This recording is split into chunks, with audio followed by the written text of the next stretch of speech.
Hola, muy buenas noches. Un cordial saludo. Mi nombre es Samira Armengol y esta noche vamos a estar conversando sobre religión, Estado y mujeres. Este tema ha sido organizado por la Coalición Internacional de Mujeres y Familias, CIMUF, que está actualmente priorizando los temas que influyen en las mujeres a nivel político.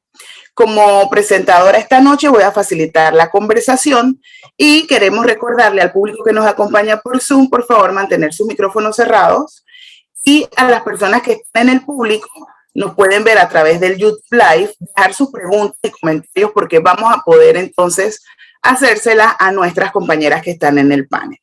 Entonces ahorita les voy a dar una breve reseña de nuestras panelistas y amigas. Voy a mencionar primero a Nina Otey. Nina Otey McDonald, que nació en Panamá, tiene 27 años. Ella se dedica al social media management y es consultora experta en marketing digital y comunicaciones de moda. Ella desde hace 4 años inició su trayectoria como activista afropanameña a través de su plataforma blog Menina Congo. Ella tiene como objetivo en esta plataforma reforzar el empoderamiento de la mujer afrolatina. Forma parte de la Fundación Red de Jóvenes Afropanameños. Desde su reactivación y desempeñándose por 2 periodos seguidos, ha sido la fiscal de esta organización. Participa actualmente en las comisiones de comunicación, memoria histórica, identidad cultural y la Comisión de Género y Diversidad.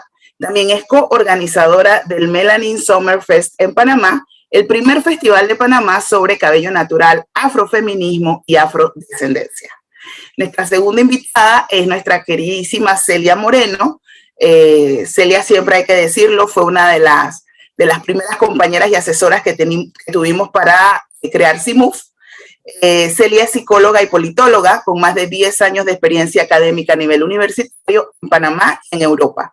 Es docente a nivel de licenciatura y maestría en varias áreas: política social, psicología forense, psicología social, psicología forense, psicología comunitaria, ciencias políticas, relaciones internacionales, derecho internacional, historia sociopolítica, idiomas. Es conferencista y está especializada en psicología, recursos humanos y en temas de crecimiento personal. Es activista y colaboradora de asociaciones humanitarias. Colaboró con la Fundación Calicanto con mujeres que sufren violencia. Ella es una persona con una habilidad natural para las relaciones humanas. La profesora, queridísima profesora Luz Estela Soto, en su formación profesional es licenciada en Antropología Social y Cultural, titulada en estudios de posgrado y doctorado en las áreas de juventud y sociedad, procesos de construcción de identidad sociocultural, evaluación de resultados e impacto de proyectos públicos, religiosidad y catolicismo popular. Como investigadora de problemáticas sociales, destaca principalmente los procesos socioculturales en torno a los cuales se construye la identidad grupal de jóvenes pertenecientes a pandillerismos delictuales, en los cuales intervienen no solo los factores de riesgo cultural cognitivo, sino la incidencia estructural de esta problemática. Vamos a comenzar justamente con la profesora, pero antes de dar inicio, me gustaría introducir esta temática explicando por qué hemos decidido hacer un foro sobre este tema. La necesidad de llevar este foro a cabo surge de la realidad actual que se vivió y que se ha estado viviendo luego que los talibanes han tomado control de Afganistán. Hubo todo un desconcierto mundial y se habló principalmente de la situación que las mujeres vivían. Los talibanes son un grupo terrorista que pone como estandarte la religión y esa es su manera de gobernar. Esa es la legislación política de su país. Es basada en su religión. Y esto ha afectado principalmente a las mujeres. Y sucede mucho en los países en donde las religiones están unidas al Estado. Ante esos sucesos nos hicimos la pregunta: ¿Panamá realmente, realmente Panamá está listo para ejercer políticas públicas sin sesgos religiosos? ¿Es acaso que Panamá realmente es un Estado laico? Estas preguntas ya no las hemos hecho, pero nunca nos había golpeado tan de frente y no habíamos tenido la oportunidad de hablar del tema, porque siempre que lo hablamos, sobre todo las feministas, nos cuestionan por problemáticas, pero ahorita nos parece importante utilizar un ejemplo real que estamos viviendo y ante el cual todo el mundo, el planeta, reaccionó preocupado por las mujeres de Afganistán. Así que hemos creado este espacio para conversar sobre la situación de la religión, el Estado y las mujeres, cómo esto se cruza, y hablar de ejemplos muy puntuales que estamos viviendo también en Panamá, donde la Asamblea Nacional se discuten proyectos que específicamente violentan y vulneran los derechos de las mujeres. Así que vamos a comenzar entonces con nuestra querida profesora Luz Estela para que nos comente un poco, a ver, cómo es la cosa de la religión, del Estado, esto cómo se mezcla, cómo no se mezcla, qué fue primero, el huevo o la gallina, por qué la gente está consciente de que el Estado maneja las leyes, pero a la vez permite que las figuras religiosas puedan tomar control. ¿Cómo es esto de que un grupo religioso toma control de un país? ¿Eso solo pasa allá o eso puede pasar acá también? Que es una de las preguntas que nos han hecho.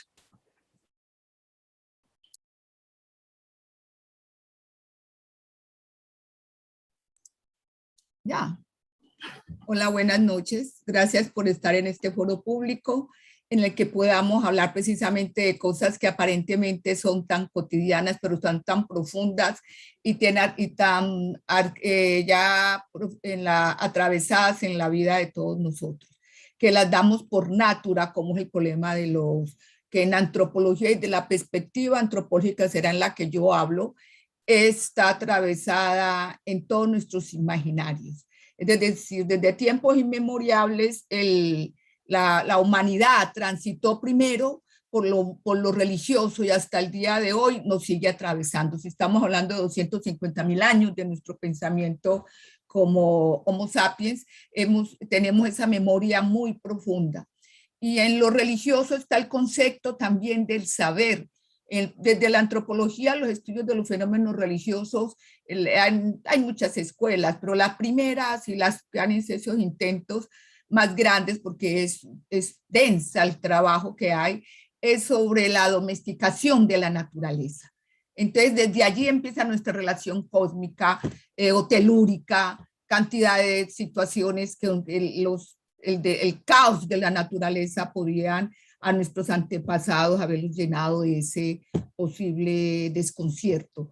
La religión va a entrar, es decir, primero el dominio de ponerle una condición sagrada a las situaciones de la naturaleza, lo cósmico, lo telúrico, y así hasta llegar a evolucionar y conformarse en las estructuras religiosas como las que hoy hemos llegado 150.000 años después.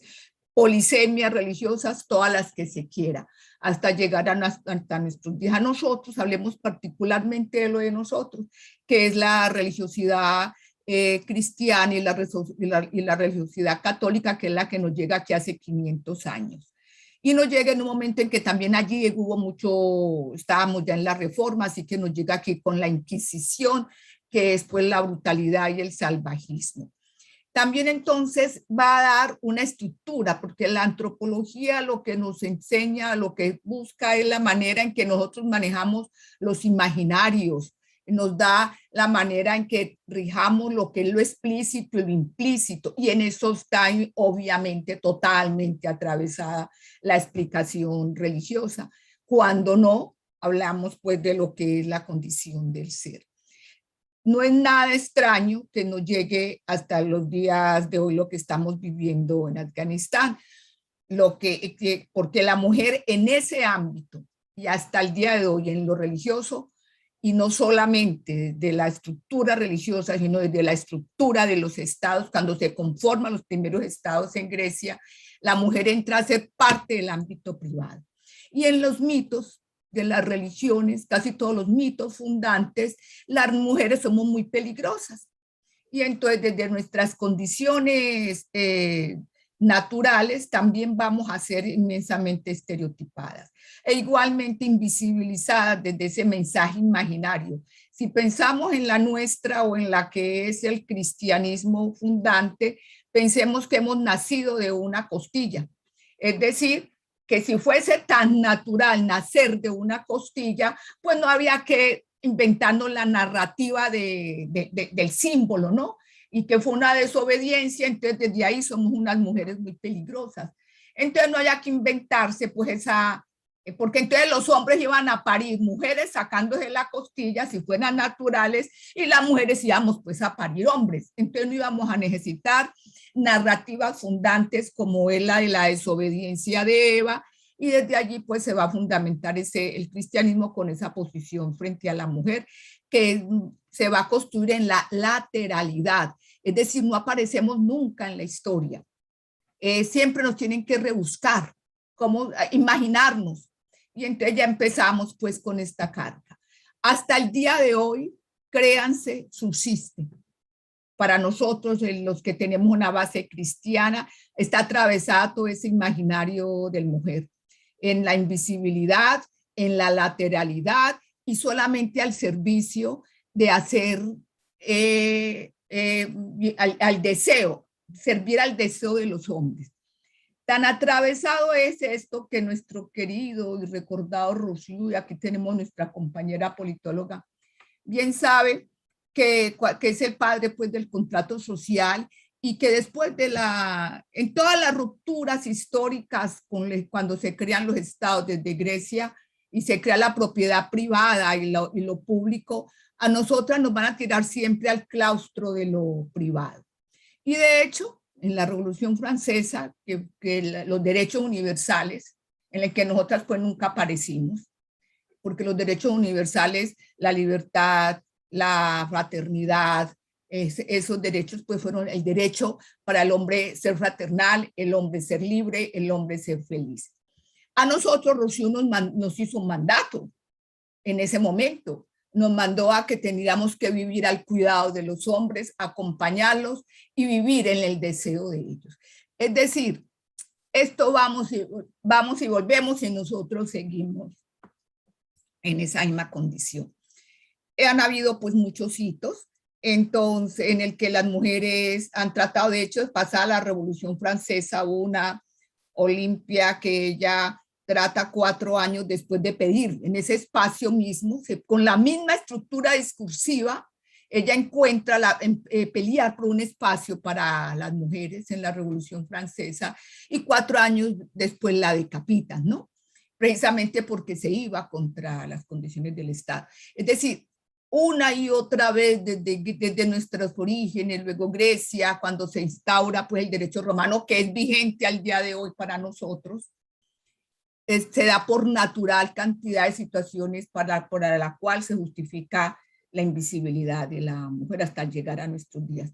Si hoy creemos que somos seculares, si hoy creemos que estamos en un estado laico, si hoy creemos que ya hemos, como se creyó con la idea de la ilustración de la razón, que tampoco aparecimos nada con la modernidad y cuando la razón obtuvo toda la explicación, y por eso también las religiones entran a ser parte del estudio de las ciencias humanas, la mujer sigue pues apareciendo en la invisibilidad. Y esos imaginarios soportados por las estructuras religiosas pues perviven hasta el día de hoy. Así que no sé si ya podemos entrar a preguntas y acoto ahí. Vamos a pasar entonces a Celia. Las personas que tengan preguntas nos las van anotando. Perdón.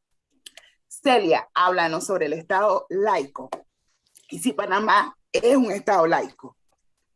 Bueno, el Estado laico, Panamá es normalmente un Estado laico, pero en la praxis evidentemente no lo es, ¿no? El Estado laico es la separación del Estado y la iglesia, y las iglesias. Es que se separen las cosas del Estado y las cosas de la iglesia.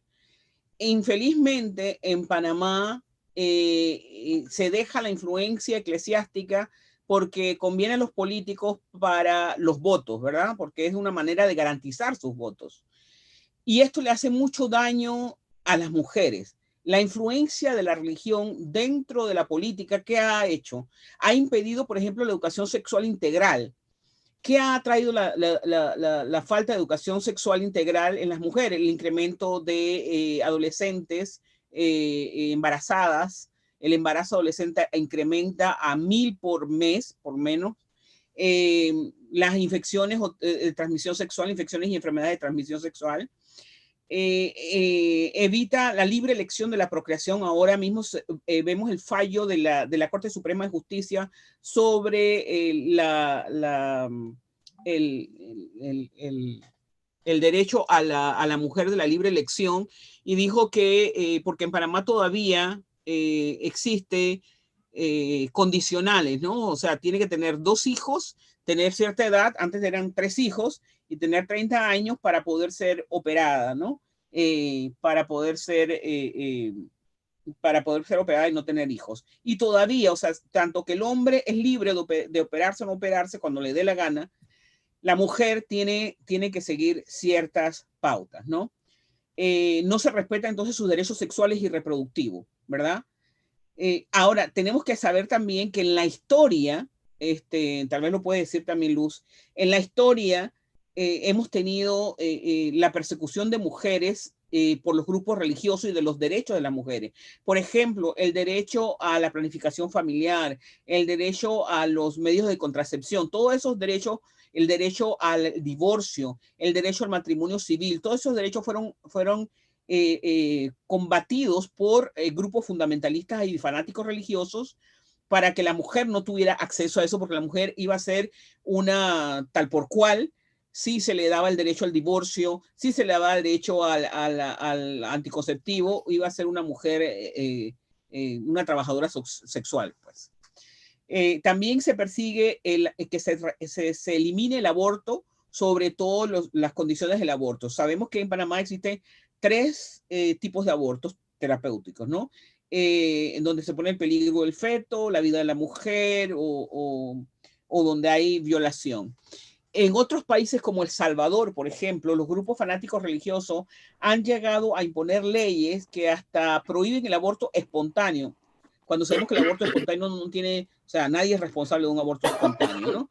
Pero ellos prohíben el aborto espontáneo, lo que hace que se ponen a las mujeres y médicos en la cárcel, y ya no por aborto, sino por tentativa de homicidio o por homicidio, ¿no? Lo que implica que la penalidad de un aborto es 8 años, la penalidad de un homicidio es 30 años de cárcel, ¿no?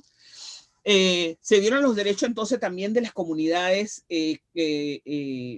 LGBTI, las lesbianas y los trans, porque evidentemente para los grupos religiosos estas comunidades están en pecado o son perversas y no tienen derechos, ¿no?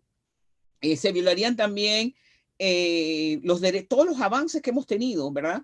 Porque ellos consideran que el jefe de familia debe ser hombre. Entonces, imagínense lo que implica que el jefe de familia sea hombre. Significa que la mujer no tiene la capacidad de decisión, que la mujer no decide, que no piensa, que no... Entonces, quisieran ellos mandar a las mujeres para la cocina y el cuidado de los niños. Y las primeras enemigas, evidentemente, de la familia somos las feministas, ¿no? Las feministas somos el cuco, porque hemos trabajado por años los derechos de la mujer. Esto evidentemente incrementaría la violencia de género y doméstica. ¿Por qué? Porque sabemos hoy en día que son los estereotipos sexistas lo que hacen la permanencia de violencia de género. O sea, es la creencia de que la mujer es inferior al hombre, de que la mujer depende del hombre, que la mujer no es tan capaz ni tan inteligente como el hombre, lo que hace, lo que genera esta violencia de género, ¿no?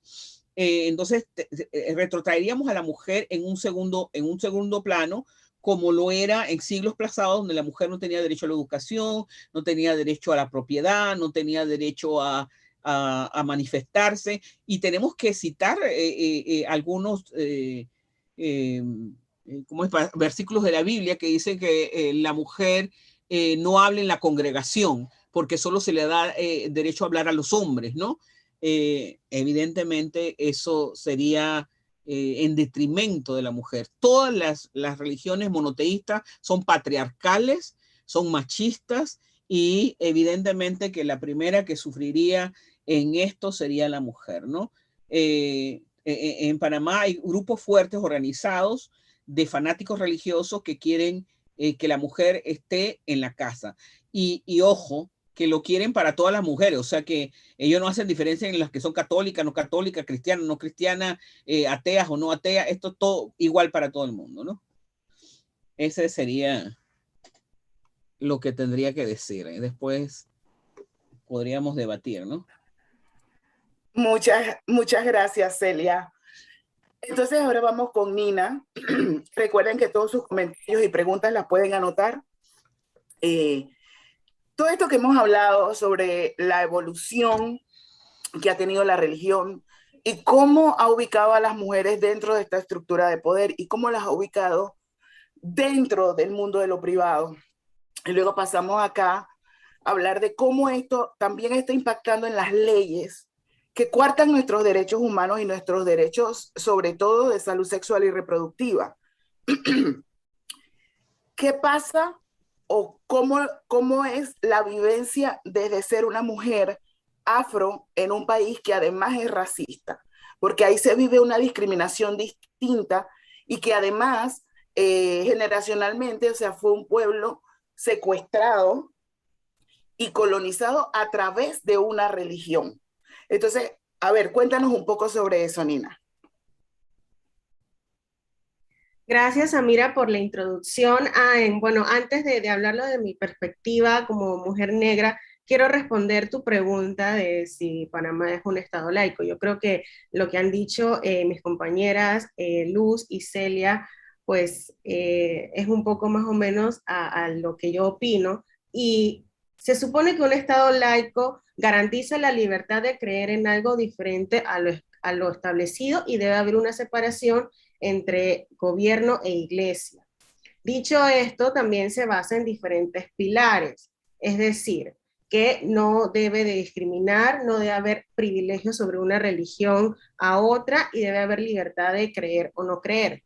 ¿Qué pasa? Panamá dice que es un estado laico, pero siempre en su constitución es triquileña. Es decir, ellos dicen que a nivel de constitución nosotros debemos de respetar todas las religiones, pero siempre tiene que tener la moral cristiana por delante. Entonces no sé qué tan laico sea eso.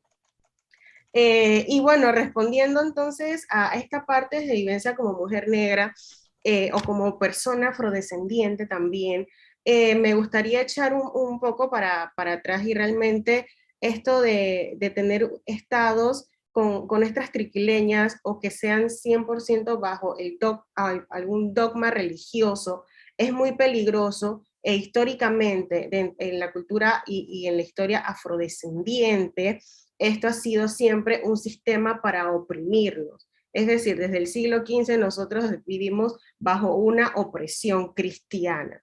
¿Y por qué digo que vivimos bajo una opresión cristiana? Vivimos en esto porque durante la época en donde comenzaron a esclavizar a las personas afrodescendientes, pues también nosotros formamos parte de este proceso de evangelización que realizaban ya sea por lo menos aquí en América Latina los españoles. Quizás no fue tan fuerte como se le hicieron a los indígenas, que creo que fue muchísimo peor, pero sí igual hubo todo un proceso de evangelización. Y de hecho, cabe resaltar que incluso la religión, disculpen que aquí están viendo el partido, pero bueno, la religión también ellos en vez de condenar estos actos de antiderechos humanos, ellos incluso se aprovecharon de toda esta parte de la esclavitud y alababan el proceso de esclavitud. Entonces es por eso que digo que siempre ha existido un sistema de opresión cristiana.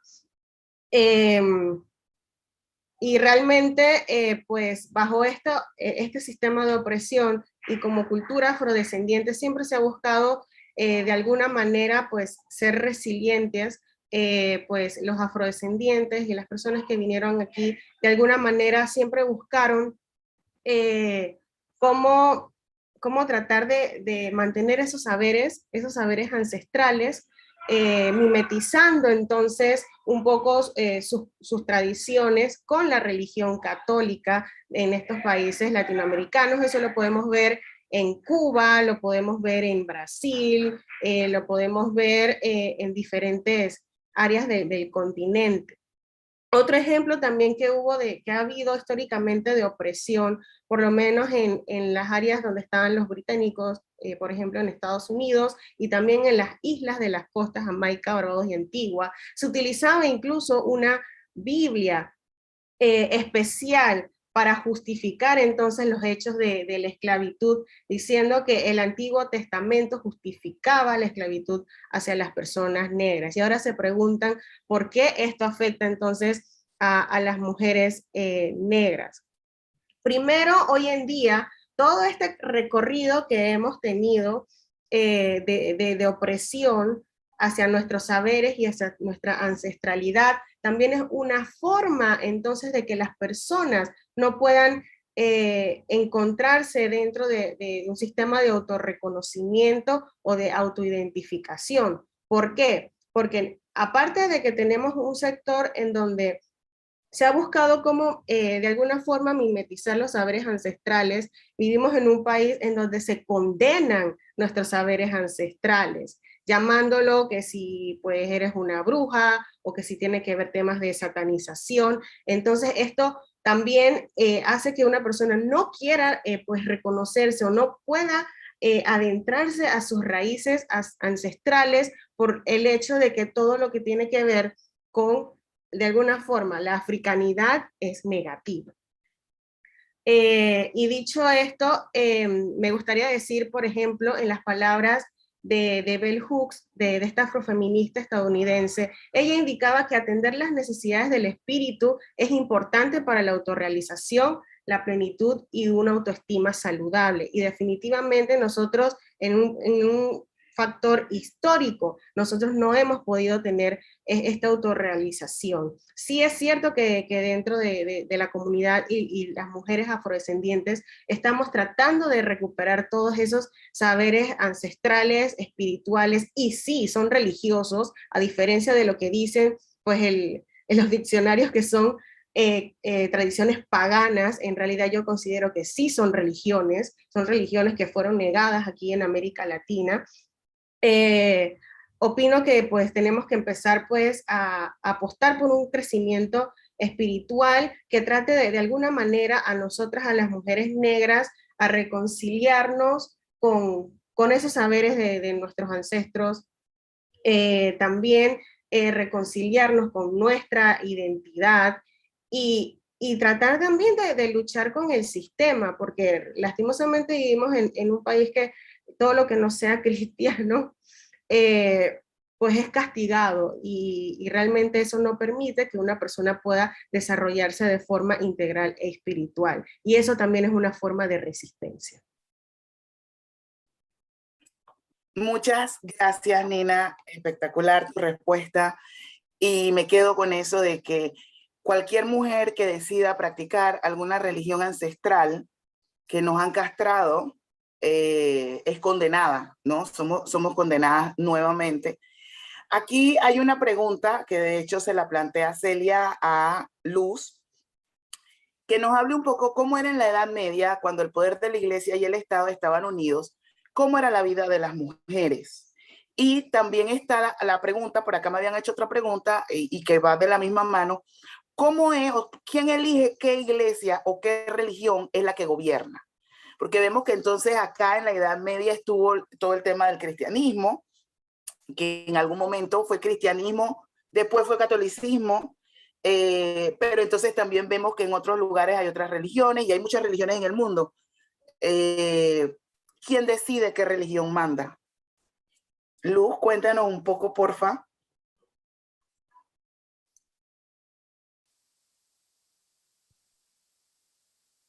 Tratemos de responder y que vamos unidos. imaginémonos entonces, claro, para la Edad Media, 476 a 1500, un periodo inmensamente largo, en el que el cristianismo estaba realmente en su plenitud de instauración. En el año 300 se oficializa para Roma y el imperio pues mantiene su dominio hasta 1500. Entonces, imaginémonos pues la fuerza del sometimiento y de la mayor fuerza de la invisibilidad de la mujer. ¿Cómo podemos imaginarnos esto? Recordemos que mucha de la sabiduría, bueno, por un tiempo, Estado y religión oficial y religión, como decir, entendimiento popular, estuvo como de amigos. No había mucha diferencia porque estaba el oficialismo con toda su crudeza. Se respetaba un poco las creencias populares. En ese momento, por un tiempo, la mujer ostentaba la sabiduría de la salud. Siempre nosotras, por ejemplo, hemos sido cuidadoras y fomentamos al día de hoy la ley de la cuidadora, que es lo que estamos tratando de manejar al día de hoy, porque es un saber hacer. Tenemos el saber hacer, tiene conocimiento. Entonces éramos unas mujeres que manejábamos todo este conocimiento ancestral y de la salud y de lo que era el manejo de la naturaleza. Entonces fuimos las primeras mujeres alquimistas entre la combinación de lo religioso y de la sabiduría de la naturaleza. Cuando esto se rompe, porque empieza también el problema de la Inquisición y entra la Reforma, entre los últimos tiempos fueron terribles, porque entonces fuimos los grandes aquelarres, fuimos acusadas de lo que dice la compañera. Entonces el fetichismo, la magia, obvio el cristianismo va a empezar a atacarlo con mucha más virulencia, y en las que recayó esa gran virulencia fue sobre nosotras las mujeres, que éramos las que teníamos el saber ancestral de la salud y la sanación, como la tenemos hasta hoy en día.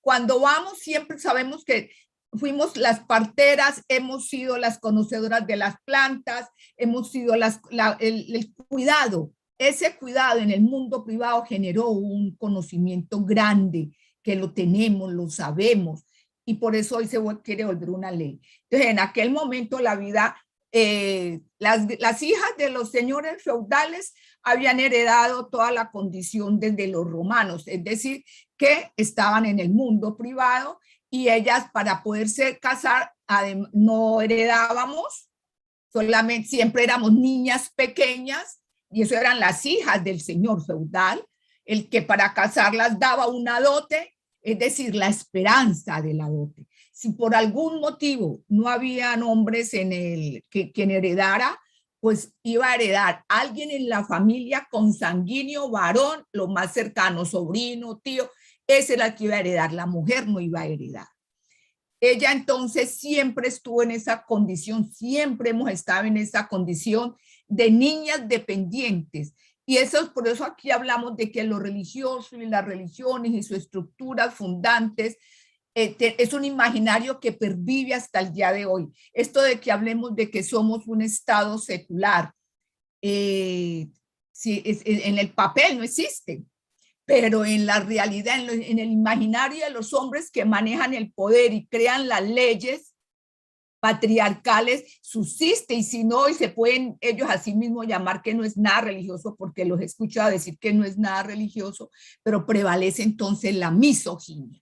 Entonces ese imaginario religioso se va a resignificar siempre, ese imaginario de inferioridad, ese imaginario en el que siempre somos niños que nunca terminamos de crecer, o ese imaginario que dejó un Aristóteles cuando dijo que éramos hombres inmaduros, que teníamos un cerebro inmaduro, pues son imaginarios profundos. Por eso esta dominación esta dominación arqueológica es arqueológica, es tan primigenio, es tan profundo en nuestros pensamientos y como es un concepto de sentido y significación, están introyectados para que seamos totalmente, siempre, siempre despreciadas, siempre, siempre inferiorizadas.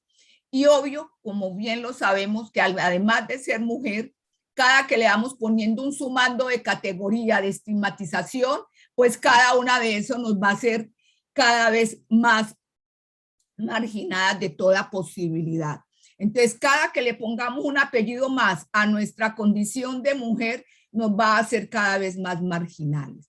Así que lo que nos subsiste son los pensamientos profundos hasta el día de hoy, el sentido, el significado, que es con lo que tenemos que luchar. Una de las cosas que reivindico y que hemos ganado mucho, porque haber ganado leyes, a ver, en comparación, ¿no? En comparación sí sé que hemos ganado. Tenemos mucho que seguir peleando porque no, ni siquiera lo que lo hemos ganado vuelve y se nos respeta. Cada que ganamos algo nos quieren echar 3 pasos para atrás y otra vez otra patada en el trasero para que estas pendejas se vayan y no molesten. Cada que pedimos unas leyes que de pronto no son de su conveniencia, ahí ustedes se van a ver que ahí no nos dan el espacio.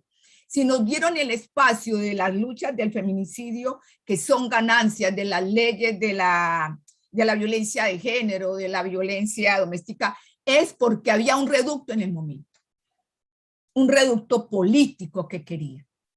Pero de ahí no nos dejan crecer. Indiscutiblemente, al crimen naturalizado contra la violencia letal de la mujer fue una ganancia, que a esa violencia natural y a esa violencia letal si hubiésemos llegado a conformarse como un concepto de crimen, pues nos lo dirá perfectamente Celia por qué llegar a que eso fuera llamada crimen es una gran ganancia. Pero contra el imaginario de inferiorización y cuando se resignifican cada vez y una vez más aún en un estado que se llama laico, vemos la vigencia de esta dominación arqueológica y primigenia que el deconstruirnos, y para construirnos porque no sabemos qué.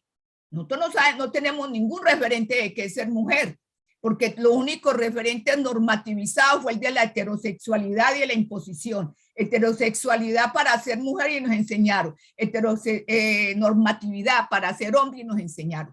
Y nosotros para vivir del deseo de esa heterosexualidad.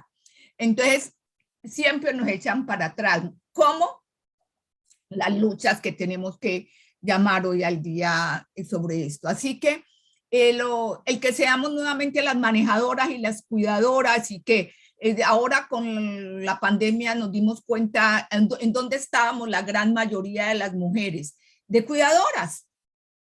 Son las que lograron. Entonces, ¿por qué? Porque allí es donde está la única identidad que se nos ha permitido tener, pero también la tenemos que legitimar con derechos. Tampoco lo quieren, porque esto va contra las normas del capitalismo, ¿no? Es una gran pérdida, ¿vale? Gracias, Luz. Tenemos que hacer una segunda parte, por ahí me están diciendo que esto, si es de 1 hora es poco tiempo. No es solamente de 1 hora, es como 1 hora y media, habíamos dicho. Miren, les quiero comentar, antes de llegar a algunas preguntas que le han hecho a Celia y a Nina. Aquí tenemos unos comentarios. Si una mujer, una pregunta, ¿no?, sobre el aborto. Si una mujer sale de su país donde no está permitido el aborto, para abortar en otro país que sí lo permite, regresa a su país de origen, puede ser acusada de este delito. Bueno, realmente no, depende, tendrían que comprobar que lo ha hecho y las pruebas están en otro país. Ya esto como un tema más de lo legislativo. Y hay un comentario, dice que es a conveniencia lo del gobernante, su contubernio, ¿no?, con la iglesia. Entonces, estábamos hablando, aquí tengo 2 preguntas para Celia, pero por una cuestión de orden, dando línea a lo que decía Luz. Celia, ella sí la pone. ¿Por qué nos quieren controlar? ¿Qué quieren controlar? O sea, ¿qué es lo que la iglesia quiere controlar y por qué nos quieren controlar? Bueno, el control viene, como lo dijo Luz, las mujeres tenían el poder en la antigüedad de ¿qué?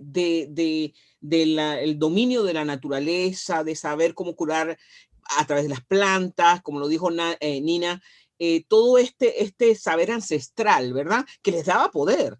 Entonces, llega una iglesia y quiere poner curas, sacerdotes, obispos, qué sé yo, que quieren tener el poder. Adivina qué es lo que tú tienes que hacer. Buscar quién tiene el poder para quitarle el poder a él y quedarte tú con el poder.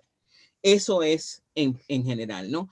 Pero nos dice Engels en su libro de Familia, Estado y Nación, que el poder también se le quería quitar a la mujer por una cuestión de la acumulación de bienes, ¿no? La mujer era la que sabía de quién era el heredero, o sea, quién era el padre del fruto, ¿verdad? Era la única que tenía dominio sobre la procreación. Al tener dominio sobre la procreación, tenía dominio sobre la herencia. Entonces, si el Estado o la iglesia controlaba a la mujer y controlaba cómo ella procreaba, el hombre sabía de quién era ese bebé y ya no era de que era fruto de quién sabe quién, ¿no? Entonces, estas son las dos grandes teorías de por qué se quiere el control de la mujer, ¿no? Gracias, Celia, gracias. Mira, hay varias cosas interesantes que me gustaría aportar en este momento. Hace algunos años yo estuve trabajando en una tesis con una teóloga en Costa Rica, muy querida, Gabriela, y ella estaba haciendo un análisis sobre las figuras de la mujer en la Biblia. Y cuando uno busca eso, o sea, que tú te lo pones a buscar en cualquier Google o en cualquier buscador, lo primero que te sale son las grandes mujeres de la Biblia. Y me da risa porque nosotras cuando comenzamos a analizar aquello de las grandes mujeres de la Biblia, no nos quedamos en, o sea, ¿qué es la grandeza? Eso es como cuando la gente me dice, no, porque esa persona es un líder, pero siempre lo vemos como en lo positivo, pero también hay líderes negativos, ¿no? Entonces, este análisis que ella hizo, obviamente era una tesis de doctorado en teología, pues fue muy interesante para mí, porque las grandes figuras, como ella lo planteó, y es muy sencillo, o sea, va de la mano, porque ella también estaba utilizando todo este libro de Marcela Lagarde, y al final sí, es la madre, ¿no? Es la virgen, está la puta. Y entonces o estás en un extremo o estás en el otro, y tienes roles específicos, tienes asignaciones específicas en cada uno de estas iconografías, ¿no? De lo que es ser mujer. Las grandes mujeres sí, desde María, Isabel, la reina de Saba fue una gran mujer, pero la reina de Saba era mala, ¿no? Entonces, y qué casualidad que además era negra. Entonces también todas estas cosas, sí, o sea, porque es que por todos lados nos la van metiendo y uno no se entera, porque además esta imagen blanqueada, porque también tiene que ver con la blanquitud, cómo la religión impacta en nuestras culturas latinoamericanas, que la imagen de la Virgen, la imagen de Cristo, la imagen de Dios, es un Dios blanco, de ojos azules. Entonces esa perfección además es inalcanzable para mí como mujer, porque no soy blanca, pero no tengo esos ojos azules, blanca, pero mi piel es clara, pero, ¿sabes? No, yo no me veo en este ideal. Entonces, este tipo de cosas, yo las veo como violencia también, ¿no? Me pones un estándar, una vara muy alta hacia donde yo no puedo llegar. Entonces aquí pego esta pregunta, este comentario con lo que le preguntan a Nina. ¿Existe relación entre la iglesia y la violencia contra las mujeres? Esa pregunta está, bueno. Es potente, Samira, y creo que de alguna manera también Celia Moreno lo respondió, y pues sí, obviamente está ligada, y aquí, como lo comentabas, sobre cómo estos pasajes de la Biblia y estos personajes, quiero recapitular un poco desde la perspectiva católica, que se dice que pues la mujer es alabada y es mencionada en la Biblia, es en Mujer Virtuosa, Proverbios 31, pero se le mira desde una perspectiva totalmente oprimida, y es una persona que está totalmente oprimida y negada, y detrás del hombre. Voy a leer brevemente algunas partes que dice el Proverbio 31. Dice: mujer virtuosa, ¿quién la hallará?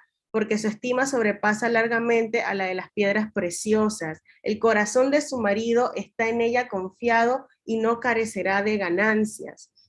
En este proverbio inclusive se puede ver que realmente es como decían, ¿no? Siempre se ve esta figura de la mujer siendo madre, siendo cuidadora, siendo esa perspectiva que no lidera, pero tampoco acompaña. Entonces, eso es un tipo de violación simbólica, en cuanto me decías lo de las violaciones. Y sí, como también decía Luz Soto, realmente todas las religiones, si bien es cierto aquí en el occidente vemos más las religiones abrahámicas, realmente todas las religiones son misóginas, vienen desde un sistema patriarcal y, como decían también, desde una perspectiva de heteronormatividad.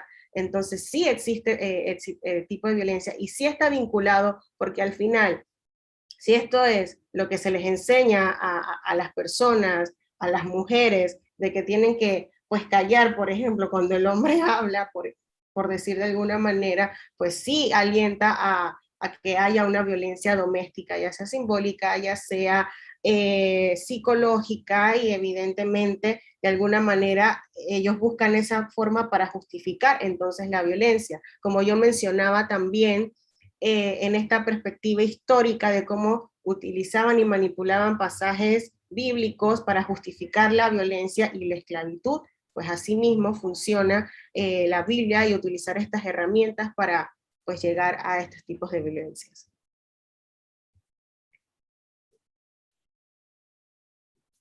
Okay, muchas gracias, Nina. Mira, yo aquí estaba haciendo algunas anotaciones mientras conversabas.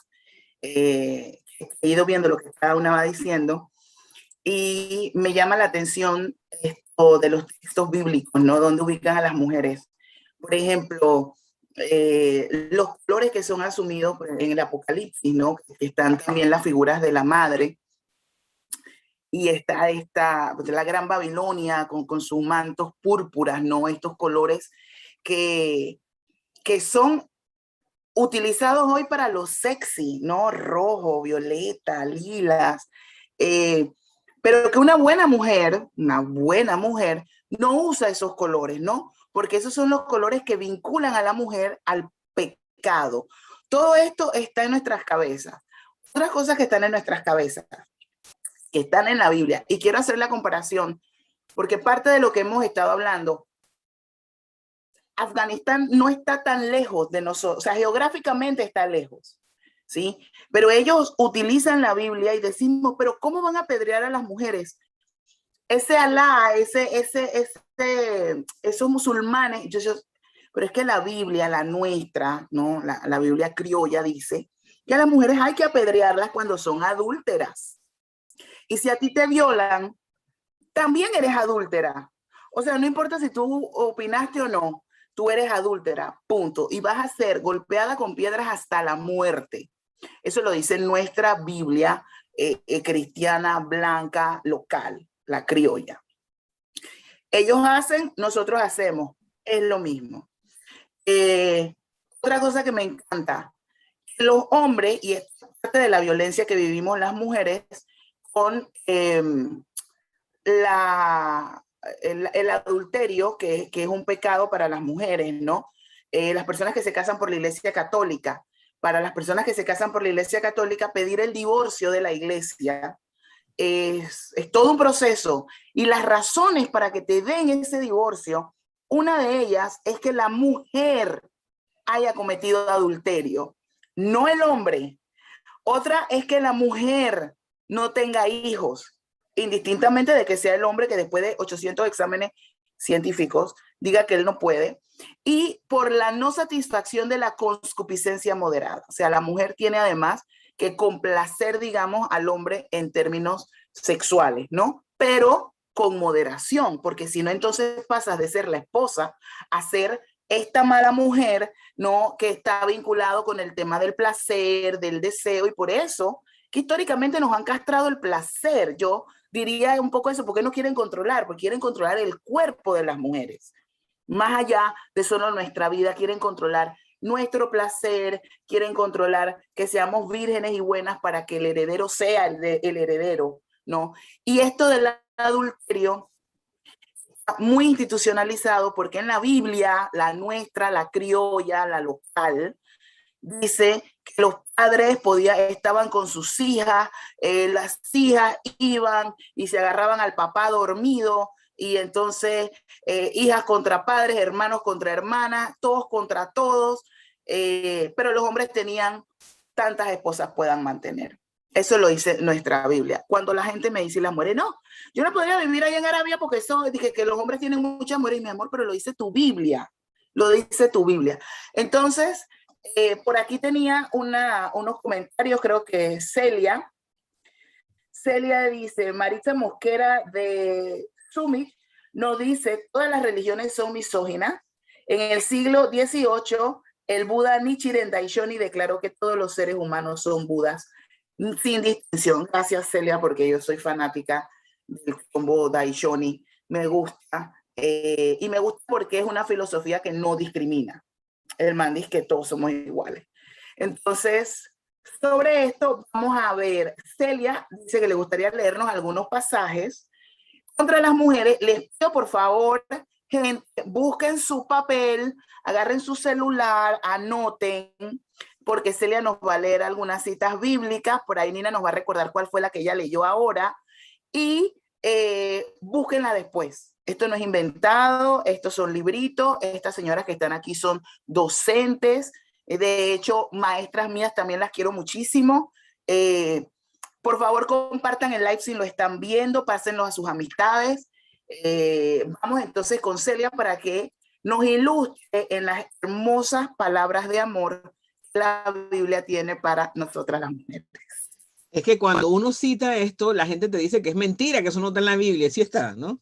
Timoteo 2, 11, 12. La mujer aprende en silencio con toda sujeción, porque no permito a la mujer enseñar ni ejercer dominio sobre el hombre, sino estar en silencio. 1 Corintios 14, 34. Vuestras mujeres callen en las congregaciones, porque no les es permitido hablar, sino que estén sujetas como también la ley lo dice. Génesis 19:8. Tengo 2 hijas que todavía son vírgenes. Voy a traérselas para que hagan con ellas lo que les plazca, pero a estos hombres no les hagan nada. ¿Ok? Y así tenemos otras citaciones, pero estas son las más, ¿no? Que tienen que saber que sí está en la Biblia, ¿no? Que la Biblia tiene pasajes que son misóginos y son sexistas. Gracias, Celia. Me gustaría unos aportes de luz sobre el tema bíblico, sobre el tema de estas versiones tan amorosas que se dan hacia las mujeres y que nosotros pensamos que están lejos. Panamá, ¿sientes que Panamá está cerca de replicar alguno de estos pasajes? Porque yo siempre digo, esto pasó antes, ¿tú sientes que pasa ahora? Porque de repente que no están las piedras y uno no lo entierran en medio del cemento en la calle, pero ¿hay alguna analogía que podamos decir, mira, esto sigue pasando, pasa así? Yo puse con lo de la infidelidad, los hombres pueden tener tantas mujeres quieran, ¿no? Pero yo recuerdo, mi mamá decía, no, que la esposa de mi sobrino tal cosa.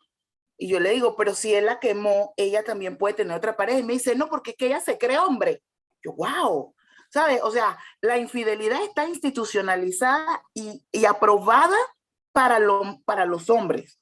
Y para aquellas personas que replican el rol masculino, ojo, porque como lesbiana, por ejemplo, yo soy femenina y tengo una pareja que es mucho más masculina, entonces también la infidelidad es algo que se le adjudica, porque va justamente con esta performatividad de lo masculino. Entonces, a los hombres en todas sus especies y formas y performatividades se les permite ser infieles. Además de eso, ¿cómo nos están lapidando hoy en día? Y si tienes algún otro aporte sobre esto, Luz. Bueno, mira, el éxito de las religiones y de las nuestras que estamos hablando es que estructuralmente todas gravitan sobre signos, símbolos, rituales que permanecen y se resignifican. ¿Qué quiere decir lo del símbolo, el significado, el sentido? En algo recae un mensaje que va a tener que ser leído por las personas a las quienes les interesa llegar. Es decir, Y en el ritual constantemente se está manejando. Esa estructura inmanente que mantienen las religiones se nos ha introyectado de tal manera que por eso es tan importante la parte cognitiva de que empecemos a hacer cambios en el lenguaje, como son los lenguajes androcéntricos. Esos mensajes que tiene la Biblia, que tiene símbolos para mandarnos eso, están en los rituales que se viven anualmente, que se viven diariamente. A eso le llamamos instrumental. Es decir, de tal manera, eso se nos va al torrente sanguíneo, eso se nos va al ADN, eso se reproduce, eso se resignifica. Por eso es que al día de hoy nosotros, digamos, somos un país secular, pero que en el hecho hacemos las mismas acciones perpetuadas arqueológicas.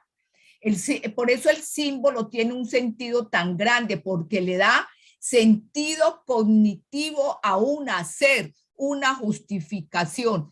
El mandato del macho es un mandato que le da jerarquía.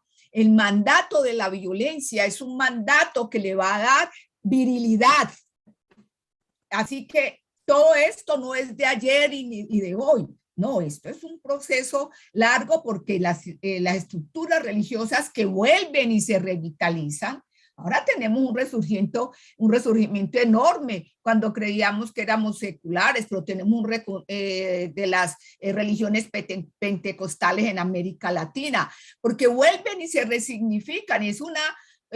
Nació con la reforma de las religiones después de Lutero, y es la que más ha pegado en América Latina, porque su mensaje es espiritual, va alimentando el espíritu, pero siempre sobre la Biblia, sobre los mensajes que tú estás diciendo. Pero se revitaliza el día de hoy con que dos estructuras tiene el pentecostalismo: el Espíritu Santo, la capacidad de la sanación y la capacidad de la prosperidad y la posibilidad de combatir los males que tenemos al día de hoy. Entonces, todos los nuevos símbolos y los rituales que siempre hemos tenido están revitalizados en este símbolo. Pero ¿cuál es el libro con el que nos van a volver a sentar a todas estas miles y miles de personas que en América Latina están llenando por millares las iglesias pentecostales? Nuevamente la Biblia, ¿no? Nuevamente, como decía la compañera, y si no es la Biblia para nosotros, los cristianos, porque es la religión dominante que llegó aquí, están también todas las otras brahmánicas que van a tener, son monoteístas, es la misma estructura, como es el judeocristianismo, como es el Islam. Entonces, tenemos esto. Panamá, que digamos que estamos lejos o cerca de que como Estado oficial, como pasa con los talibanes, así tan de frente, no, pero es peor la violencia simbólica. Es peor todas las violencias que estamos viviendo sociales, en el que a las mujeres nos empiezan a exhibir. Por cualquier situación, para nosotras nos exhiben con mayor virulencia que, como tú lo acabas de decir ahora. Patinamos con las infidelidades porque son normativizadas por la religión, están normativizadas. Entonces yo soy puta, ¿cierto? Pero mientras tanto es que él es muy patialegre, ¿no? Es que él es muy macho. Entonces en él, lo que en nosotras es pecado, en él es virtud. Y entonces por eso sí creo que la manera en que nosotros podemos por lo menos empezar a desbaratar un poquito la resignificación está en el lenguaje. Soy inmensamente, lingüista, con todo lo que implica esto, porque tiene que ver con el mensaje cognitivo. Entonces empecemos lucha. Estas son grandes luchas contrahegemónicas, que son pequeñas aparentemente, pero que también tenemos una ganancia, porque no se justifica, no se explica la vigencia de libros de hace unos 2000, 7000 años, como fue la parte del Antiguo Testamento del que estamos leyendo, y de los Nuevos Testamentos que escasamente tienen los 2000 años. Entonces, es la capacidad. Cuando a nosotros nos tomamos el sentido y si entra nuestro proceso cognitivo, una significación y que la voy a ver representada en la mujer, de inmediato me llega el imaginario que tengo, con el que yo fui educado. Entonces el machismo es un mandato que está desde lo religioso y luego se asentó cuando el Estado y el poder, como lo decía Celia, estuvo mancomunado por tantos siglos. Y luego hubo Revolución Francesa, pero un Rousseau lo dijo. Yo estaba buscando la cita porque ya que decimos que leamos, la tengo pues por Bobbio, en el que nos manda, es exactamente lo que dice la Biblia. Cuídenlos, quiéranlos, cuando están chiquitos ayúdenlos a crecer y cuando estén grandes ayúdenlos a consolar. Entonces, es el mismo mandato. Entonces estamos hablando de alguien que no habían hecho precisamente de las revoluciones, en el que estábamos hablando del derecho de igualdad para todos, pero solamente el que tenía derecho a la fraternidad, a la solidaridad, a los derechos universales, fue para los hombres. Entonces sí soy muy amiga de las reformas que nosotros no solamente las que tenemos que hacer como obvio, como todas nuestras organizaciones, pero sí en lo lingüista. Gracias. Yo creo que tenemos que hacer un foro como de un día, porque además a mí el tema teológico me apasiona muchísimo desde la política, desde lo antropológico, desde lo histórico. Miren, acá tengo un comentario, me escribe Marco Castillo, un comunicador, un periodista local, me habla sobre el peligro, ¿dónde está el peligro de talibanizar el Estado panameño? Me encanta esto. Porque además si nos ponen como una religión constitucional, que seamos o sea, ahorita dice sí somos laicos, pero, ¿no? Esos peros que terminan diciéndote sí, pero no, en realidad no. Yo quiero que tú creas que sí, pero en verdad no. Me gustó eso que él puso, el peligro de talibanizar el Estado. Y aquí él mandó unos comentarios para Celia, vamos a ir con esto. Y luego, porque esto pega entonces con lo que Nina nos va a explicar, sobre ya como los tentáculos reales de qué está pasando ahorita en la actualidad. Entonces, aquí la pregunta que se le hace, el comentario a Celia son que la realidad actual con las sectas fundamentalistas cristianas que promueven el sometimiento total de la mujer y la incursión de los partidos políticos constituidos desde la doctrina y valores religiosos. En Panamá es el caso reciente de País, ahí por favor nos explica qué es, y antes de 1994 hubo otro intento que era MUN, también nos vas a explicar qué, o sea, la gente sabe que hay un país, que hay un partido, la gente sabe que hubo un MUN, no nos enteramos hasta cuando nos patea la cara. Por eso es importante estar en estos espacios, aprender, escuchar, porque nos pasa por encima como lo de los, no me acuerdo ni cómo se llama, los restantes en las elecciones, que la gente decía, residuos. no, es que quedó, ¿el cómo? El residuo. Quedó por residuo, y entonces todo el mundo dijo, eso es trampa, eso del residuo, que eso es una cosa que ha existido toda la vida, pero usted señora, usted señor, nunca se enteró. ¿Usted sabía que había un partido político que se llama País? ¿Qué es? ¿Y qué está pasando con eso, Celia? Vamos a darnos ahí unos 5 minutitos para que lo expliques todo esto que está hablando y luego vamos con Nina. Tenemos un tema corto con el que vamos a cerrar toda la situación México. No quiero andar en eso porque no quiero perder lo que estamos haciendo, pero pronto viene otro tema sobre el derecho a decidir de las mujeres porque estamos en septiembre y este es nuestro mes para el tema, ¿no? Entonces, dejo tus 5 minutos, Celia, y luego pasamos con Nina. Bueno, País es un partido evangélico donde ya se le preguntaron a los miembros del partido que por qué estaban ahí. Ah, porque el pastor me dijo que viniera, porque mi pastor me dijo que asistiera, porque, o sea, ¿cuál es el plan político del partido? No lo saben. Es la voluntad de Dios. Evidentemente que es un peligro. ¿Por qué es un peligro para el país?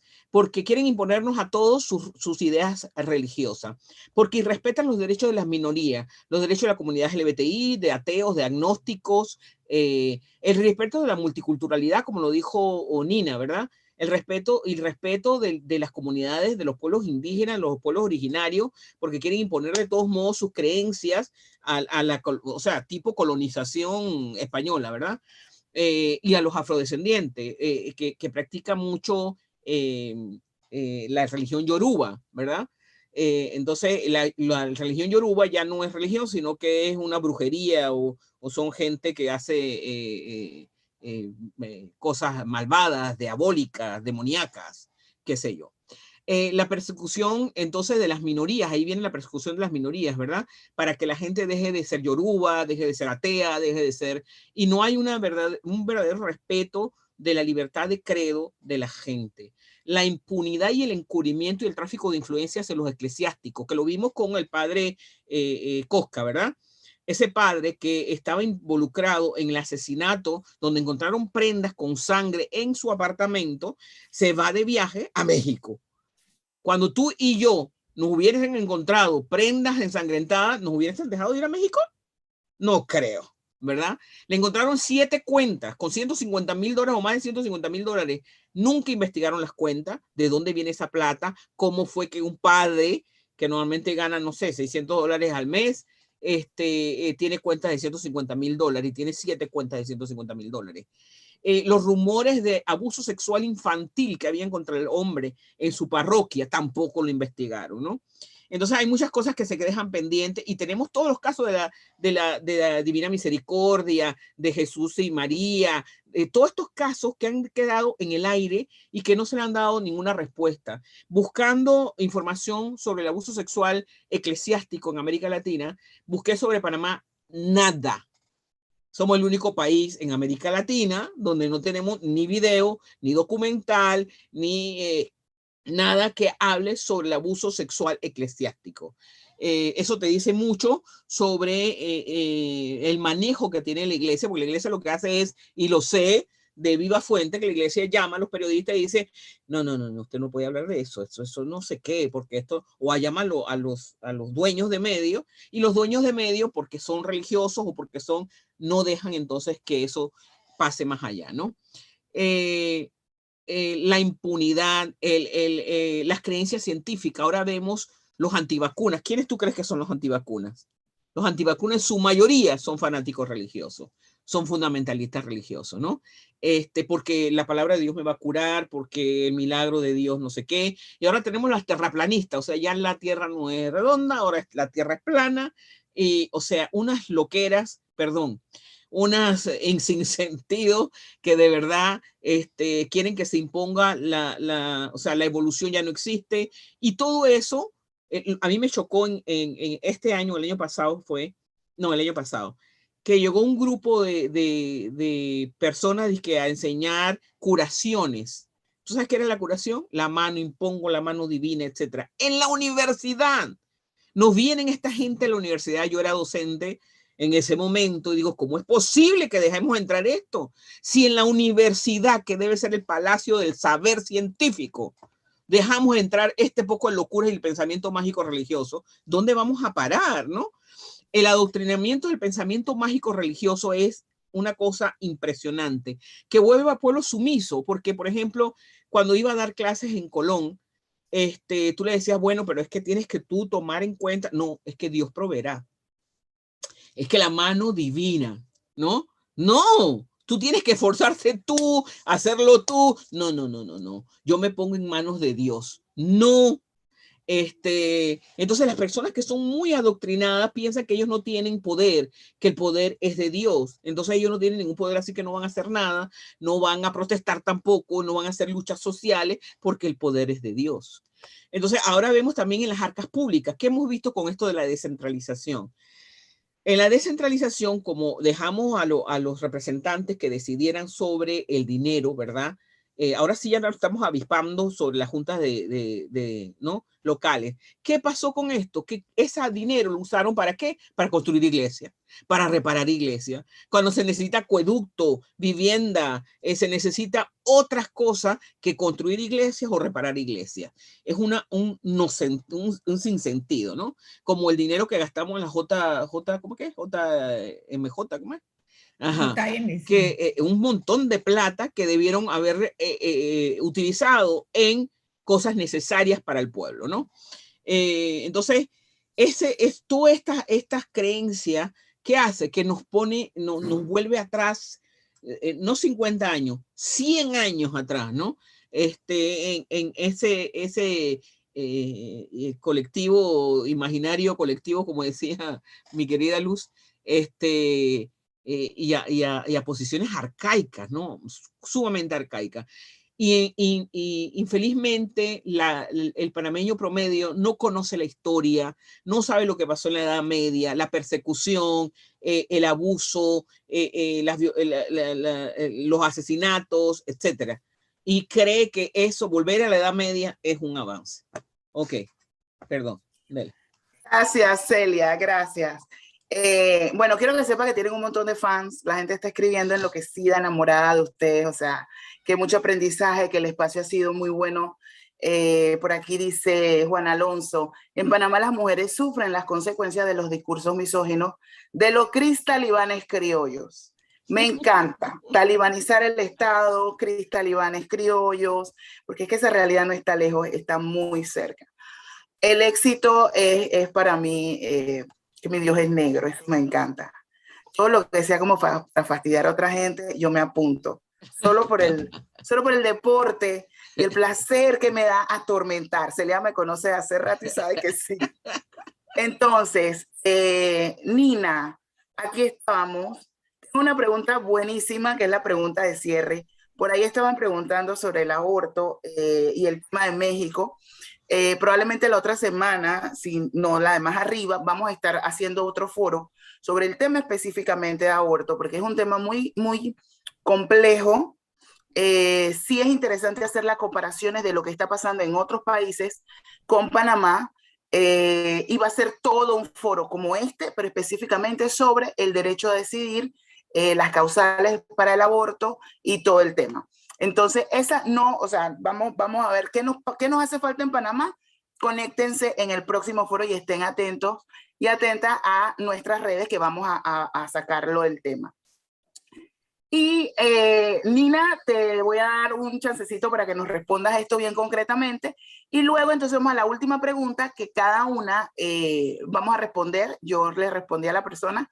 Yo pues voy a decir 3 cosas porque ella y yo nos merecemos un café y 2 rones para esa pregunta, pero me gustaría entonces que cada una lo responda desde lo que considera, desde dónde lo vive, porque me pareció una pregunta muy interesante, siendo esto un tema de religiosidad y mujeres, ¿no?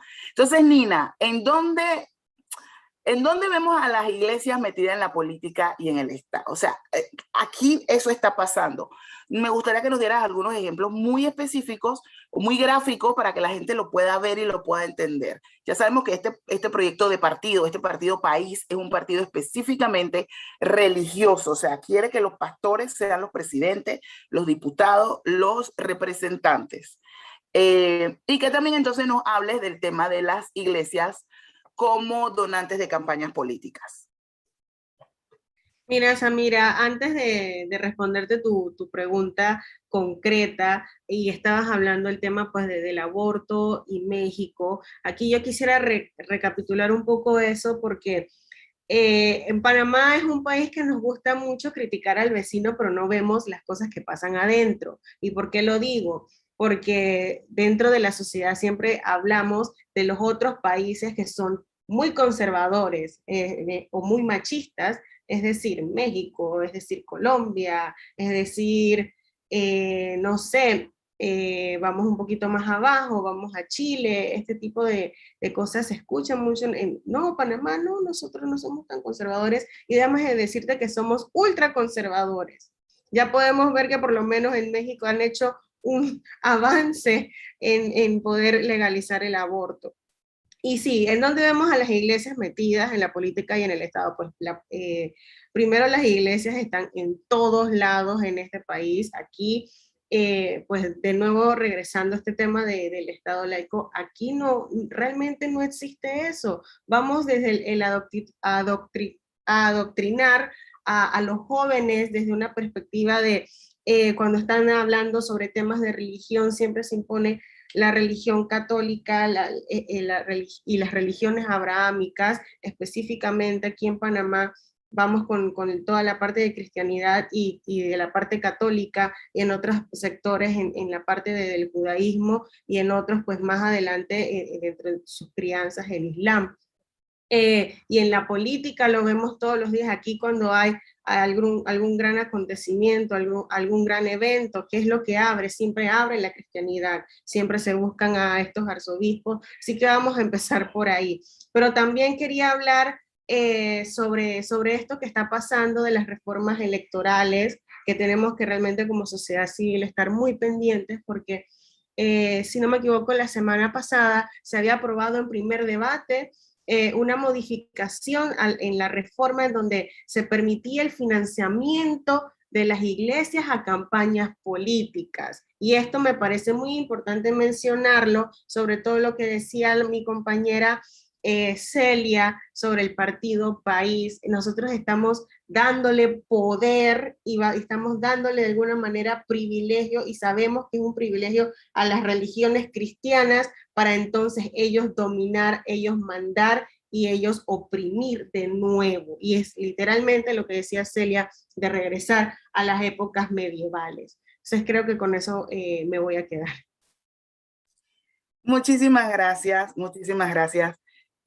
Por aquí, sí, justamente el compañero Cristian Chávez nos está escribiendo, dice: Samira, tengan cuidado con las reformas electorales, hay gente que quiere meter la religión en la política más de lo que ya está. Tenemos que tener cuidado con eso y con muchas otras propuestas de leyes, porque hay diputados que ya han dicho abiertamente que son conservadores y que están en contra de todo lo que parezca derechos humanos, que suene a homosexuales, que suene a derecho a abortar, que suene a derecho de cualquier derecho de las mujeres, y han querido hacer incluso propuestas de leyes antiderechos, y cuando estaban haciendo las reformas constitucionales también incluyeron bastantes articulitos por ahí, como quien no quiere la cosa, ¿no?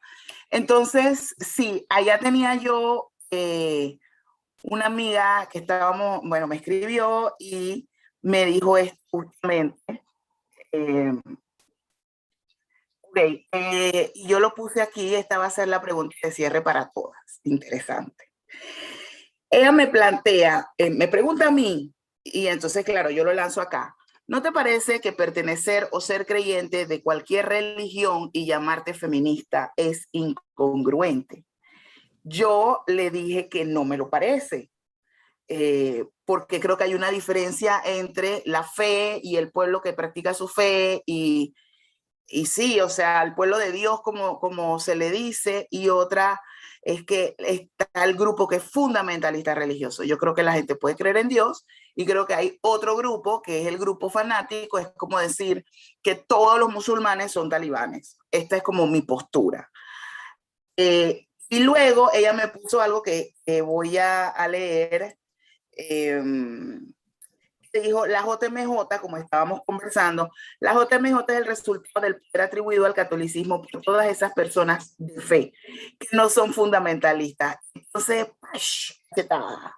como sí, o sea, no son fundamentalistas, pero es ese pueblo el que sostiene a estos grupos violentos, a estos grupos, son los que vendrían a justificar, entiendo lo que ella está planteando esto. Este pueblo de Dios es la masa que justifica y valida y le da poder a estos que uno dice son pequeños fundamentalistas. Así que ya tengo disque para meterle mente toda la noche, ya sabe que esa conversación viene bajando, pero se las dejo a ustedes que me respondan desde su perspectiva. Sé que aquí ya vemos quienes creemos en Dios. Creo, me parece chévere porque sé que creemos en dioses varios, bastantes, ¿no? Ella siempre dice que hay no sé cuántas mil religiones en el mundo. Que todo el mundo puede agarrar su pedazo y lo que más le convenga, porque para eso están, ¿no? Para que uno se consuele y tenga esperanza en algo, porque no somos capaces de asumir nuestra vida. Eso no viene al caso. Entonces, chicas, ¿se puede ser feminista y se puede creer en Dios? O sea, ¿es congruente o es incongruente? Cuéntenme. Primero, bueno, yo voy a decir, yo soy atea, y soy atea porque me parece incongruente, ¿no? Ahora bien, no creo que todo el mundo debería ser ateo, no, que cada uno escoja su religión y la manera de vivir. siempre y cuando te cuestiones. Yo lo que criticaría a las personas creyentes es cuestiónate. ¿Por qué no te cuestionas si hay coherencia o no hay coherencia, ¿no? En lo que estás planteando. Una cosa es ser deísta, o sea, creer en un Dios, ser deísta. Otra cosa es creer en una religión, que es completamente otra cosa diferente. Yo pienso que tú puedes ser deísta y ser feminista, por ejemplo, ¿no? O sea, creer en un Dios y ser feminista. Pero creer a pie firme en una religión, ser fanático religioso fundamental, claro que no. Eso sí no es compatible, ¿no? Ahora, hay diferentes maneras de creer. Hay gente, yo veo en los católicos, ¿no? Que hay gente mucho más liberal, hay gente libre pensadora. Entonces, evidentemente, si tú eres libre pensadora, sí puedes ser feminista, claro que sí. Y la otra cosa es, yo creo que tú puedes adoptar cualquier religión que te dé la gana, siempre y cuando respete la religión del otro o la creencia del otro, siempre y cuando no quieras imponer tu religión a los demás, siempre y cuando no limites los derechos de los demás. Ahí en adelante tú puedes creer en lo que a ti te da la gana, pero no me vengas a mí diciendo, como alguna gente me viene, es que tú eres demoníaca o te vas a ir al infierno. Eso es tu creencia, pero no me la apliques a mí, ¿no? Esa es tu creencia. Si tú crees que tú vas a irte al infierno porque no aplicas ciertas normas o ciertas condiciones, esa es tu creencia, pero no es la mía, ¿no? Entonces respeta la mía y también respeta el hecho de que yo soy suficientemente inteligente como para haber analizado lo que me conviene o no me conviene y lo que creo o no creo, ¿no? Yo no te estoy convenciendo de ser atea, no me vengas a convencer a mí de ser católica, ¿no? Es lo único que diría yo, ¿no? Excelente, bueno, espectacular. Me encantó eso de, yo puedo creer en Dios, o teísta, o sea, una diosa, por ejemplo, pero no tengo que estar en una religión, o sea, no tengo que estar necesariamente viviendo bajo el rigor de un culto específico, con un dogma, con unas reglas, ¿no? Dije, libre pensado. Yo siempre digo que yo soy de cuerpo, alma y ahora mente libre. Yo soy libre pensadora y multirreligiosa, porque es que ya tú sabes, si puedo atormentar a alguien, me apunto. A ver, vamos, Luz, cuéntanos, ¿tú se puede ser feminista? ¿No es incongruente con el tema de creer en Dios? ¿Se puede creer en Dios y tal? Hablarme que tú también eres atea. ¿Qué está pasando en este foro? Agnóstica, algo, cuéntame, ¿cree en Los Ángeles? Bueno, como soy pluralista y como respetuosa de todas las diversidades, inmensamente responderé que no es una incongruencia. Es creyente, no es incongruencia. La incongruencia es estar adscrita a la institucionalidad oficial, como tú bien lo acabas de decir, porque ahí sí te va a regentar una normatividad y te va a poner en contravía precisamente con lo que aquí estamos hablando. Entonces la incongruencia va de cañón, es estructural, porque además te atraviesa todo. Pero esto de el problema del existencialismo, y por eso también muchos investigadores de las religiones siempre hemos dicho, dejemos el existencialismo, la espiritualidad a las filosofías, porque esa inmanencia es muy difícil que nosotros logremos entrarnos, ni con la ciencia explicar la inmanencia que nos desborda. No somos lo mismo una cosa que está ahí quieta sin el oro o la piedra. Nosotros somos en esa condición que tenemos de la necesidad de buscar un sentido, la necesidad de explicar. Y si es por este lado que usted encuentra una explicación, sea animista, sea con la naturaleza, sea con un Dios trascendente, es establecer una comunicación con esa dualidad que nosotros mantenemos, que ánimo, hálito, llámese alma, llámese espíritu. Entonces, le tienes que dar salida. Hay un sentido que te da salida, así que como en lo que sí sería es que llevar el manual debajo del brazo cuando te está diciendo es un manual de un comportamiento normativo y evidentemente, estructuralmente te está diciendo que no puede ser lo que quieres ser o por lo que luchas. ¿Se me acabó el tiempo o me sobró? Sí, no, está muy bien, está muy bien. A ver, Nina. Y estamos en un momento de la polisemia. Las religiones son inmensamente a nivel de toda esta secularización del mundo privado, la polisemia de esto. Y totalmente, como dice Celia, tú a lo tuyo, yo a lo mío, ¿no? Somos pluralistas y respetamos la diversidad, pues igual también respetamos. No es una condición sine qua non, no es condición sine qua non. Ok, gracias, Luz. Me han corregido, ¿cierto? Yo dije, ¿se puede creer en Dios y ser feminista? No, la pregunta era exactamente lo que hemos estado respondiendo. Ella hablaba de creer en una religión o en una iglesia y ser feminista, que si eso era congruente. Bueno, ya lo han ido respondiendo, de hecho, efectivamente, yo tampoco creo en ninguna iglesia, pero sí me parece chévere como tener una multiplicidad de dioses, porque dependiendo de qué también uno quiere, ¿no? Y una comunicación con lo trascendente, sí, si este claro. mundo nos desborda. Claro, pero es que además están ahí. De alguna manera, el existencialismo es grande. Nos dan respuesta a todo lo que no podemos resolver hasta que, bueno, vaya una terapia también, ¿no? Es un poquito responsable. Entonces, Nina, cuéntanos tú, ¿cómo lo ves? Bueno, a mí me dejaron de último, voy a parecer que me copié, pero voy a hablarlo desde mi perspectiva afrofeminista. Hay, dentro de este movimiento, hay dos vertientes. Por ejemplo, dice Yolanda Arroyo Pizarro, ella es atea y ella sí considera que hay una incongruencia en creer en cualquier religión y ser feminista, pero también de alguna manera dentro de las reflexiones, y yo soy una persona espiritual, y también creo que hay que respetar pues las diversidades.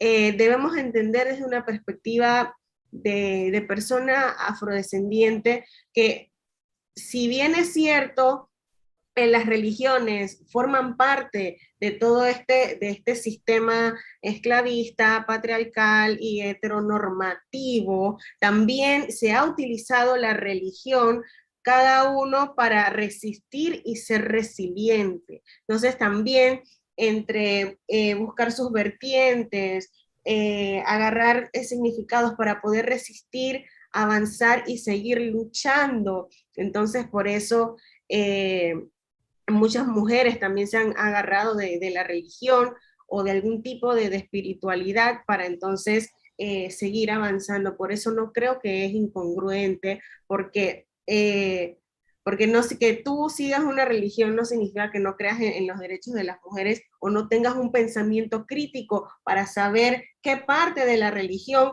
no es totalmente asertivo y que de alguna manera te impone a ser una persona oprimida. Así que sí, mi respuesta está muy alineada con lo que dicen Celia y Luz y también Samira. Bueno, gracias a nuestro público. Quiero que sepan que acá adentro se formó una tomadera de café con ron. Ya vamos a formar el aquelarre. Esto, ¿sabes? Es que no siempre puede también uno tener espacios para hablar de estas cosas. Por eso es tan importante hacer este tipo de espacios de formación. Quiero que sepan a mis panelistas, amigas, además y maestras, que ya las voy a involucrar y quedan comprometidísimas también para nuestra escuela de liderazgo Levo Feminista, porque las mujeres tenemos que entender qué es lo que está pasando y por qué, esa pregunta, pero ¿por qué nos quieren controlar? ¿Sabes? Entender, las mujeres tenemos que ir tomando conciencia de qué es lo que pasa. Recuerden, chicas, no salirse antes, aunque terminemos el live, no se salgan. Hay un comentario aquí de Juan Rodríguez relacionado a lo que estábamos hablando de las iglesias y el financiamiento, y dice: estoy totalmente en desacuerdo, eso de las iglesias que tienen partidos políticos y porque lo hacen para todos cubrirse, para que no los castiguen por violaciones a niños, mujeres. Sí, dentro de las iglesias hay muchísima violencia. Es que normalmente está prohibido, pero ¿qué hacen? Lo que hizo el de San Miguelito, se sale de la iglesia, espera un ratito y se mete en política. Qué cómodo. Sí, pero lean la Biblia, gente, que Dios lo dijo, no Dios, que fue Jesús. Bueno, alguien de la banda lo dijo, deje las cosas, eso fue Jesús. Dice lo del César, lo que es del César, ¿no? Lo del hombre, y lo de Dios, una cosa así. O sea, como que nadie tiene que estar metiéndose en los asuntos. Hay que aprender a respetar la vida ajena, no se esté metiendo en la vida ajena, no le diga a la gente lo que tiene que hacer, ni en qué creer. Haga caso, siga la ley, es la ley. Si usted quiere una religión, hágale caso a su religión. Si usted nada más quiere un Dios, también no tiene que ir en combo. Bueno, entonces, yo creo que hasta ahora estamos ya comenté eso. Nosotros vamos a estar haciendo el próximo conversatorio sobre el derecho a decidir. Les agradezco muchísimo a todas las personas que nos han estado acompañando en este espacio. Gracias a nuestras compañeras y panelistas por haber sacado el tiempo. No es un tema fácil, cerramos esto y seguramente nos va a caer gente por ahí. Yo nada más cuando mandé la invitación, muchas personas me estuvieron cuestionando. Me dice, por eso es que te buscan los problemas. Yo, ajá, sí. Si uno no problematiza la cosa, pasa lo que pasa con las religiones. Nos dicen algo, nos creemos el cuento y nos vamos por ahí. Dice, hay que cuestionarse. Mi hija siempre dice, cuestiónate, pero así con una cara bien rambulera, que uno hace cualquier cosa y ella te dice, cuestiónate. Entonces, vamos a cuestionarnos, vamos a leer, vamos a informarnos. Por ahí dejaron los artículos de la Biblia, versículos, perdón. Lea su versículo, sepa lo que realmente dice ahí, que no estamos tan lejos del cristiano talibanizador de aquí. Síganos en nuestras redes, por favor. Aquí también tenemos las redes. Yo les voy a dar 2 minutos para que sigan sus redes, para que las puedan seguir, porque también postean cosas bien interesantes. Bueno, le den un mensaje así de amor y fe a la gente. El comentario fue para Celia. No podía terminar esto sin decir algo así. Sí, Celia, comienzas tú, luego Luz y luego Nina dándonos sus redes y correos si quieren para que la gente las contacte. Ok, el mío es en Instagram es Celia PMA60, en Twitter es el mismo, Celia PMA60. Estoy en Facebook también, Celia Moreno. Me van a ver con un traje azul y que la foto número única. Es una foto profesional que me tomó mi hijo. ¿Qué más le puedo decir? Ah, sí, mi correo es celiamoreno1760 gmail.com. Yahoo murió. Gracias Celia. Para las personas no es muy común, pero Celia tiene un grupo de ateos y agnósticos de Panamá. Si les interesa, pueden comunicarse con ella. Porque sé sí. que no es tan común. Entonces te estoy haciendo propaganda y todo, Celia, por favor. Gracias. Tengo también otra página que es Conciencia Atea. También, Conciencia Atea, agnósticos y ateos y agnósticos de Panamá. Sí, y se toman buenos cafés. No todo el mundo tiene que creer, y en un país en donde la religión no las imponen, yo practico la religión yoruba para que, por si les interesa también, de que leo cartas, cuido niños, hago sancocho. Entonces, Luz, danos tus datos, por favor. Estoy en Facebook y allí he dejado mi correo y he dejado para el WhatsApp mi teléfono. luzestelasoto@hotmail.com, 6609-2766 para el WhatsApp. Y en Facebook entren con mi nombre tal cual. Listo. Luz Estela es Stella, S-T-L-L-A, Soto. Con S. Con S, sí. Entonces, ahí la pueden, antropóloga amadísima. Bueno, Nina, tus redes y para que te puedan encontrar. Claro que sí, pueden seguirme en Instagram como @ninao, también me pueden seguir en mis redes, en Twitter o mi otra cuenta de Instagram, @meninacongo, también estoy en Facebook como Nina Marioti, por ahí lo voy a escribir en el chat de YouTube, por si no saben cómo se escribe. Y bueno, estoy en todos lados, pueden seguir todos los programas en los que estoy, en la red de jóvenes afropanameños en @jóvenesafropanamá. También pueden seguir el programa, el primero en Panamá de formación para mujeres afrodescendientes, @hijas de Alqueura. Gracias, justo te iba a decir, que lo mencionaras. Por favor, si pueden escribirlo, tienen acceso ahora mismo al chat de YouTube, lo pueden escribir. Nosotras desde CIMUF estamos trabajando en alianza con la red de ustedes, con el programa de las hijas de Alcabulán, ¿no? Y para que por favor las chicas que estén interesadas puedan sumarse. Y recuerden que vamos a estar hablando, este es el mes el 28 de septiembre, se celebra la campaña latinoamericana por el derecho a decidir, tiene que ver con el aborto. Vamos a estar hablando de esto, vamos a llevar campañas educativas en nuestras cuentas de CIMUF. Síganos en nuestra cuenta de Instagram, Twitter, Facebook, siempre CIMUF Panamá. Ahí nos pueden encontrar, estamos pendientes de los directos y les agradezco nuevamente que estén aquí. Vamos a cerrar esto y un abrazo